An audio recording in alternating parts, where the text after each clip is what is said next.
Form कब तक, उसके लिए बात करने आया हूं। तो कांस्टेबल की ये वैकेंसी 2026 गिनी जाएगी। एसएससी जीडी 2026 है ये, भले ही 25 में आ रही है। अक्टूबर में, ये कैलेंडर से लाया हूं डेट, अक्टूबर 2025, ये 25 अक्टूबर डेट मत समझना, अक्टूबर 2025 में फॉर्म आएंगे, नवंबर 2025 में तक भरे जाएंगे।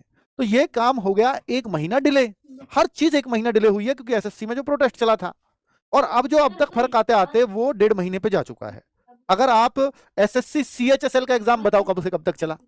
एसएससी सीएचएसएल एग्जाम 12 नवंबर से 30 जनवरी से 1.5 महीना, मान लीजिए 15 जनवरी को एग्जाम शुरू होता। भाई जनवरी फरवरी दे रखा है, तो 20 जनवरी के बाद की आप उम्मीद समझो, क्योंकि अगर वो 10 जनवरी को भी शुरू हो जाएगा तो जनवरी में खत्म हो जाएगा। जनवरी फरवरी का मतलब ये है कि दोनों महीनों में चलेगा।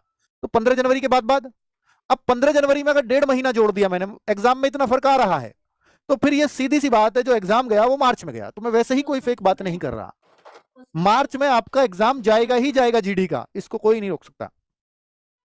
और ये क्लियर है, ये हो ही जाएगा।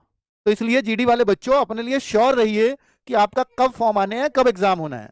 अब आप कहो सर फॉर्म का तो बताया ही नहीं, नवंबर में चाहे 30 नवंबर तक आए, उम्मीद रहेगी कि नवंबर में फॉर्म आ जाएंगे। ठीक है, ये डिले क्यों हुआ, ये हो सकता है 15 नवंबर तक भी आ जाते। ठीक है, ये डिले है। अब आप देखो ना, सितंबर में फॉर्म आया, अक्टूबर में कोई फॉर्म नहीं आया, सितंबर में दिल्ली पुलिस के सारे आए। लेकिन आज मैं फिर बोल रहा हूं कि हो सकता है 30,000 देखने को मिले, पहले 40,000 मिल गई थी देखने को, 39,000 कुछ हो और वो 39,000 कुछ बढ़ के हो जाती है फिर बड़ी वैकेंसी, जैसे वो 39,000 54,000 हो गई। तो शुरुआत में हो सकता है 30 मिले, 35 मिले, लेकिन जो अखबारों में खबर आई है वो 60-60 70-70 हजार की भी खबरें आई हैं। दो नई बटालियन जो पहले कभी नहीं होती थी, सीआरपीएफ में नई बटालियन की बात कर रहे हैं, बीएसएफ में नई बटालियन की बात कर रहे हैं।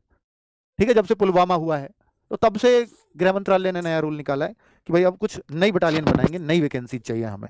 एज कब से, तो 1/1/2026 को एज मांगी जाएगी। जो भी बच्चा 1/1/2008 को भी पैदा हुआ होगा वो भी फॉर्म भर सकता है। 2008 में इसके बाद कोई पैदा हुआ, चाहे 2 जनवरी को भी हुआ, वो नहीं भर पाएगा।